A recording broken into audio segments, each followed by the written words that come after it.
දරුවනේ දැන් අපි උසස් පෙළ විද්‍යාගන්ත කියලා කියන්නේ ලොකු වැඩක්. මේ ලොකු වැඩේ උගන්වන්න අපි මේක තේරුම් ගන්න ඕනේ. මේකේ උසස් පෙළ A level වල ඉගෙන ගන්නකොට අපි ඉගෙන ගන්න විද්‍යාව ගැන.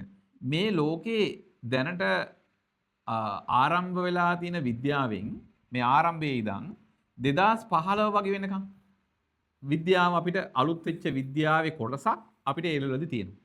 එතකොට අපි කැම්පස් එකේදී ඉගෙන ගන්නේ කැම්පස් එකට ගියාම අපි තුන් BSc ඩිග්‍රී එකක් කරනවා කියලා. මේ ඩිග්‍රී දී අපි ඉගෙන ගන්නේ 2015 ඉඳන්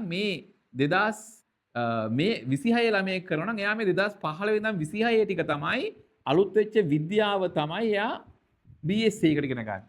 එයා මාස්ටර් එකක් හරි PhD එකක් හරි කරනවා නම් ඒකට මොකද වෙන්නේ? එයා කරන්නේ මොකද්ද?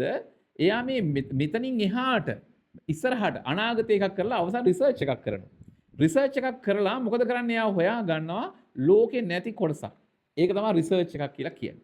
මේක තමයි විද්‍යාවේ ක්‍රමවේදය. එතකොට මේ උසස් පෙළ මේ මැත් සයන්ස් උගන්වන්න ඕන කරන ගුරුවරයෙක් ගත්තහම ඒ ගුරුවරයාට මේ BSc ඩිග්‍රී එකක් තියෙන්න ඕන. පාසල් වල උගන්වන හැම ගුරුවරයෙකුටම BSc එකක් තියෙනවා. ඊළඟට BSc එකට උගන්වන නම් එයාට PhD එකක් තියෙන්න ඕනේ. එහෙම තමයි කතන්දරේ. එතකොට A level කරපු කෙනෙක් ඉන්න ඕනේ O level උගන්වන්න. මේ මෙහිම හදලා තියෙන්නේ. නමුත් හිතන්න අද වෙනකොට මොකද වෙලා තියෙන්නේ මේ ටියුෂන් ක්ෂේත්‍රේ? උසස් පෙළ ඉගෙන ගන්න යනවා. එයා උසස් පෙළට විතරයි කෙමිස්ට්‍රි ඉගෙනගෙන තියෙන්නේ.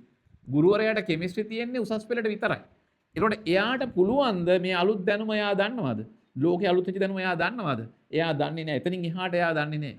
ඒක හින්දා උසස් පෙළට ගුරුවරයෙක් හොයාගන්න විශේෂයෙන්ම BSc තියෙන ගුරුවරයෙක් ඒකට මේ දොස්තරලවත් ඒකට ඉංජිනේර්ස්ලවත් හරියන්නේ නැහැ.